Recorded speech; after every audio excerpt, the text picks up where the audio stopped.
Join us and the rest of the ASOTU More Than Cars crew for ASOTU's NADA Show Sessions, a podcast live from all the action. We're bringing the best conversations straight to you.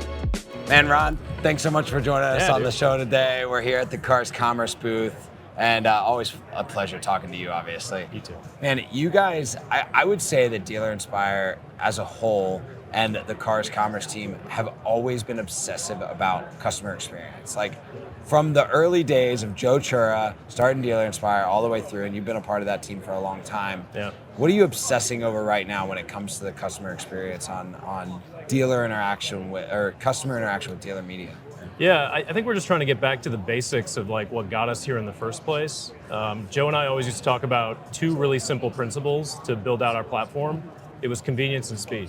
Yeah. And we always knew if we could win on those elements, it would benefit our dealers, it would help them be more efficient, it would drive better performance. But you also look at the consumer experience, like you optimize around that so you create better engagement, and ultimately like you help them move through that shopping journey with less friction. Yeah. I remember back in the day, every single one of Joe's posts ended in #SpeedWins. Yes, right? I still say it all the time. Yeah, it's like it's drilled into my head, and it's true. Like, you know, look, like anything in life, right? Like, you'd rather be fast than slow. Yeah, absolutely. And in the car business, that's like even more perfect, right? Yeah. So, you know, the customer experience, we've been, over the years, we've kind of been like figuring out how to enhance the customer experience, right? We've been after the Carvanas and the CarMaxes that have these one-stop shops, and we've been kind of like figuring out, okay, add this. What if we add this? Do we have chat? Do we have digital retailing? Do we have all these things? Yeah. What has that done, both good and bad, to the overall customer experience over time? Well, I mean, you look around the exhibit hall here, right? And I mean, there's just so much technology, there's so much software, and a lot of it just plugs into the website. And I think there's a lot of education that we need to do with dealers about how that actually works when they're putting stuff on their site, right? Like there's this sort of misconception that when they get that little like snippet of code from whatever, you know, provider, that's powering that tool. But all it's actually doing is saying, hey, call out to some external server, request assets, we got to take them back in, we have to process them and present them to the consumer. Naturally, that can create issues with like the styling and the experience of the website, but most importantly, it has some pretty big detriments to site speed for web vitals and overall performance, right? So I think we have to educate our dealer partners on what they have on their website and how we can optimize to make sure that it's set up in a way that's not impacting them negatively, but also that it's helping them get better attribution, understand better ROI, what's working, what's not, so they can also invest their dollars in the right places. Yeah, so what are you finding when you start to uncover these things and start to like peel back the onions and then reset, like you said, kind of reset, get back to the basics? Yeah, when we look at like specific like dealer or dealer group websites, it's always interesting just to find like how much stuff is kind of left over that they don't even use anymore. Yeah. Right? It's just like these remnant like snippets of code or tags or pixels or whatever it might be.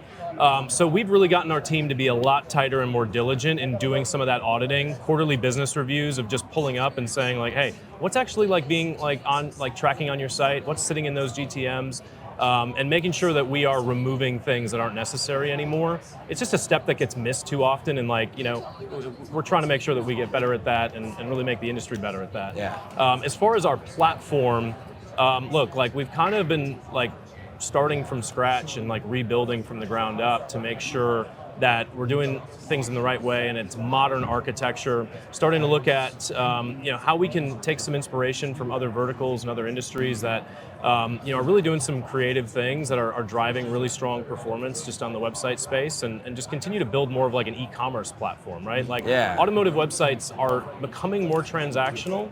And a lot of ways that they were sort of historically set up didn't allow for that to happen very easily. Yeah. So, you know, it's just to make, like I said, go back to the basics, make sure that we have the architecture set up in the right way and that we're making the investments in the right places. Yeah, I think it's not just about the speed, it's not just about like the architecture, but it's also about the customer journey. Yeah. What pieces of the customer journey are you seeing win at this point? Like what things are people interacting with? How are they getting from research to shopping to transaction? And how can dealers be thinking about aligning not just like the overall site, but the customer journey within the site?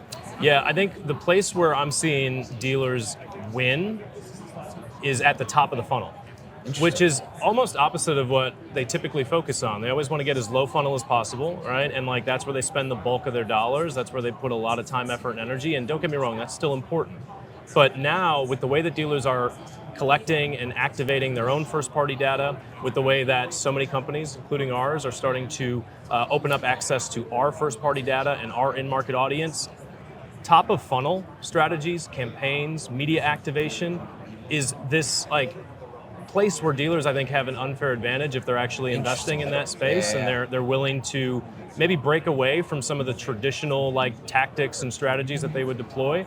And you look at like some of the biggest and most innovative dealers and dealer groups, like that's where they're putting a lot of focus, and I think it's working really well for them. Speed wins, brand wins, back to the basics. Yeah.